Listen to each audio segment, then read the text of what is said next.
I was just talking about this in my last news report on Wednesday, about how the Zionists are not giving up. I gave, different examples about bombing Iran, and lo and behold, here they go. They actually attacked Syria again. The latest Israeli attack is part of a wider U.S. Saudi-Israeli strategy. This is from Land Destroyer Report. They were kind of quiet there for a while. They started making reports again. Israel and Western sponsors have admitted to an unprovoked airstrike in Syrian territory this week. It was the latest of several assaults Israeli planes have carried out against neighboring Syria over the past year. An explosion at the missile storage site in the area reported as in the Middle Eastern press, but an attack has not been confirmed by the Israeli government. The target, according to the Obama regime, was missiles and related equipment because the Israelis felt it might be transferred to the Lebanon-based militant group Hezbollah. They said there were SA-8 surface-to-air missiles. These missiles are used in air defense to protect airspace and are not offensive weapons, making the recent Israeli attack all the more egregious act of aggression. The Israeli Air Force strikes twice in Syria. The base has been destroyed.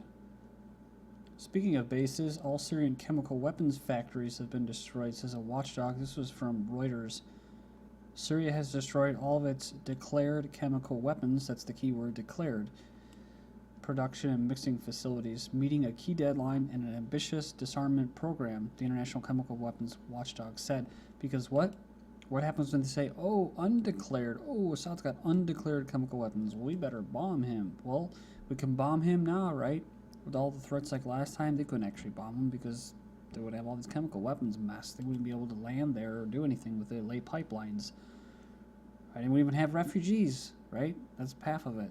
They'd kill them all. So now that these chemical weapons are supposedly destroyed, then they can go in there and bomb them. And what better pretense than to say, Assad lied to us. He had undeclared weapons. Syria's chemical weapons may never be dumped in Lebanon. Remember, they wanted to dump these chemicals in Norway. Norway's like, no thank you. Thanks, but no thanks. So a Lebanese speaker said that the Hague sources confirmed that dumping Syria chemicals in Lebanon is being informally discussed and stressed that this may never happen. He lashed out at the delay in forming Lebanon's new government as a proposed attempt to drag the country into a very dangerous void. Israel actually violated Lebanese airspace just recently. They do it a lot, but they did in the news today. He did not fail to recall Israeli threats of Lebanese strategic offshore oil resources, urging the state to mobilize to protect them. So once these chemical weapons are destroyed in Syria, where are they going to go, right? They're not going to Norway. They're not going to Lebanon. Syria's chemical arsenal likely to be taken abroad for disposal. Abroad. So where is abroad? Well, it says here that Albania. So when asked to comment on Russian media reports about the possible disposal of weapons in Albania, he replied that aspects of dismantlement program were still under discussion. And Medvedev of Russia says Assad is not crazy. He needs guarantees. He believes Assad will not give up his post without getting clarity and guarantees of the future of his country and his personal safety. The proposals to find an arrangement by ignoring Assad are not feasible while he remains in power, adding that he is not crazy. He needs to get some guarantees or proposals on the development of political dialogue in Syria, possible elections, and his personal fate. You can't just tell him, get out of here, and we'll sort this out. It's a complicated process. And all sides, they say, both the opposition and the regime have to make concessions. So we're talking about easing up sanctions on Iran. They're actually calling to stiffen them again, but for whatever it's worth, White House expected to ease sanctions targeting Syria, but they're wondering if Iran will follow. By mid-November, according to the staff of the U.S. Treasury Department's Office of Financial Asset Control, pressure on Obama from Putin is part of their price tag for Russia's role with bailing out the American president with the chemical weapons, the red line, although I don't know if that was really what happened. I still think it's good cop, bad cop, but which became a canard is one reason. Another reason is the White House believes that it needs to communicate to Damascus that prospects for better relations and even some cooperation are not completely destroyed as a result of the 32-month crisis. So then when, we're on Iran right now, I covered it recently about how you don't really hear too much about Iranians killing Kurds as far as like on their borders recently, but there have been a few incidences in the past month or two. I think there's been about maybe three. But it says an Iranian border guard has been killed by the Party for Free Life of Kurdistan terrorist group in the country's northwestern region. One thing to mention just recently with what was going on with Kurdistan and Turkey and Iraq and that that area was that there was a lot of people that were uprooting the Kurds and that either mobilizing for some kind of combat or something. But there's just more refugees that have been created, and that takes us to Iraq.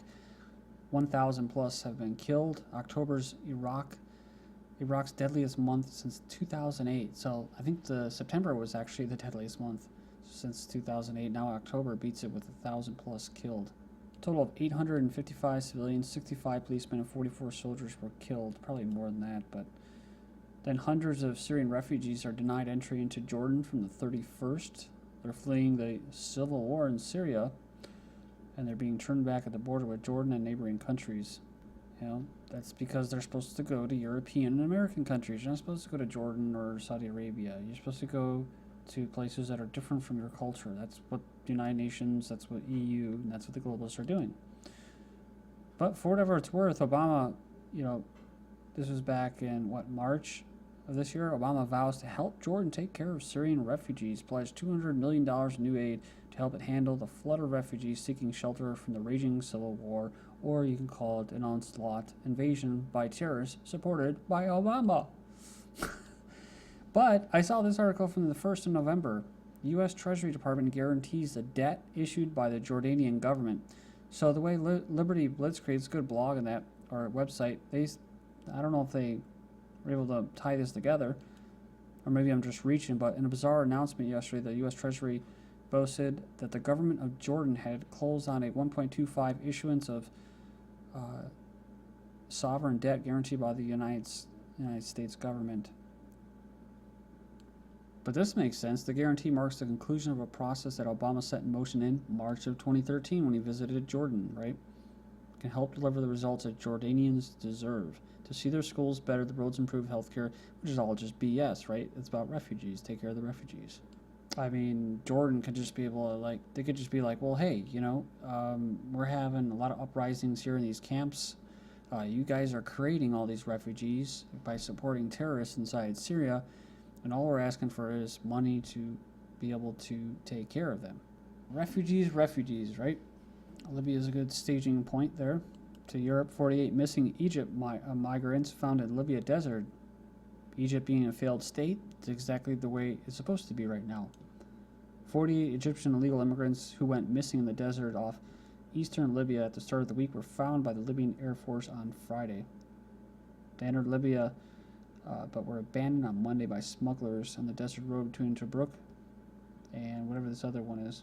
The group totals around 60 and also includes Sudanese nationals. Speaking of passing through the desert, and that Al-Qaeda terrorists are passing U.S. forces, CIA agents on the way to Syria. Remember I was talking about how Turkey is being used to basically move refugees into Bulgaria and into Europe.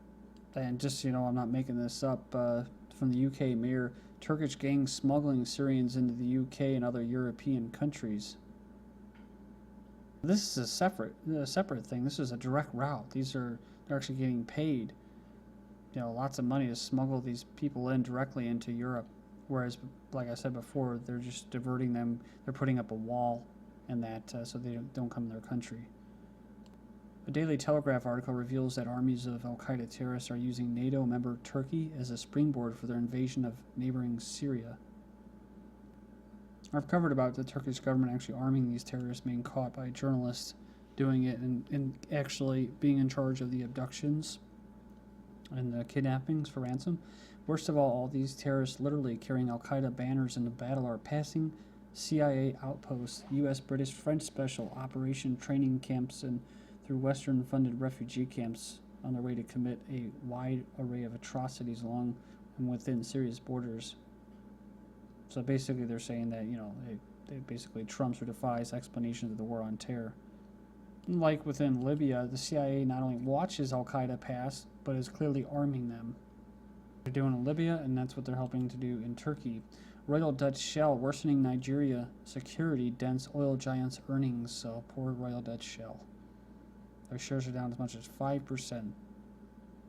And these are due to militias, right? These are due to people trying to get their resources back in their power, right? Trying to decide where the revenue and all that goes. Well, can't do that.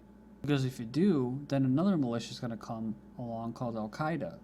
And then they're going to take on the government, and then the militias will be cut out, and they'll be like, well, hey, wait a minute here. We just got screwed over here. Then foreign countries can come in and say, hey, they're fighting Al-Qaeda. And everything about the militias and everything about the people fighting for the resources gets glossed, it doesn't get glossed over, it gets hidden, buried. So expects, troops or UN troops or peacekeepers, more of them in Nigeria, to work for Royal Dutch Shell in the name of keeping the peace and humanitarianism. Saudi Arabia provokes Takfiri militants to attack Houthis in Yemen. The Saudi-backed Takfiri extremists are set to attack al-Houthis in the north of Yemen. They've established checkpoints to avoid transferring of food and aid to the province, began arresting supporters in the area. Sources say in Yemen, some 4,000 Wahhabi Salafis have been dispatched to the region to prepare the ground for a war on Houthis in the provinces. And just like in Syria and just like in Pakistan with the CIA drones, they're killing everybody, including children. So Yemen's sliding into chaos, and they're risking a militant haven on Saudi border. At least that's what they're telling us. So they're impoverished. The tribal militias roam freely. So better send the troops over there immediately. Send the drones. And Yemen's another place where there's real militias, rebelling from the central government, and then there's Al-Qaeda. Now, CIA goes in there and bombs people. They say, oh, we killed Al-Qaeda members. Well, they're actually killing regular militias, regular rebels in there. Again, in Yemen, death toll in attack on a Salafi-held town in Yemen rises to 24. The death toll from a Shiite Muslim Houthi attack on a mountain town in Yemen, North Yemen, held by their Salafi Sunni Muslim rivals, have risen to 24, says a Salafi spokesman. And they're trying to sow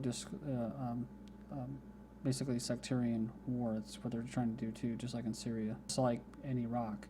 U.S. drone strikes killed 25 people, including the Pakistani Taliban leader. So they said here he's been confirmed killed by the U.S. drone so many times it's become a recurring joke. So, however, by the 11th time, it may have been a charm. So they've been actually drone bombing too. U.S. drone strike kills 3 in Pakistan from the 30th. So this is to kind of legitimize it, right? Drone victims give U.S. lawmakers first-hand account of attack. That's right. Their family were over there trying to testify. I think it was one of their family members, grandmother, getting killed, blown up by a drone, and only 5 lawmakers even bothered to show up. But I guess since they killed this Taliban leader for the 11th time, maybe that justifies it.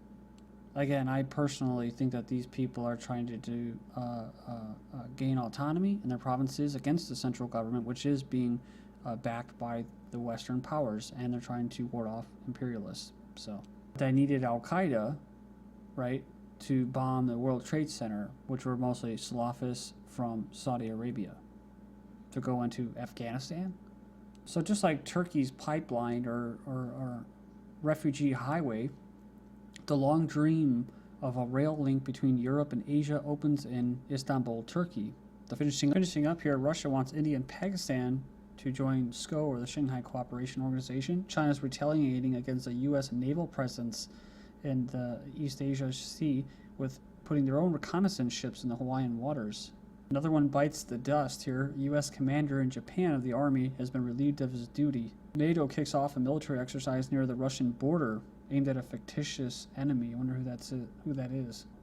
Moscow conducts large-scale nuclear attack drill for long-range missiles launched in war games. Russia plans to bring more S-300 air systems to the EU border, and they're doubling their number of warplanes in Central Asian air bases. And as German think tank calls for a consolidation of Europe's national defense industries, they want an EU army too. The U.S. has successfully used a new kinetic energy warhead at a test. Thank you.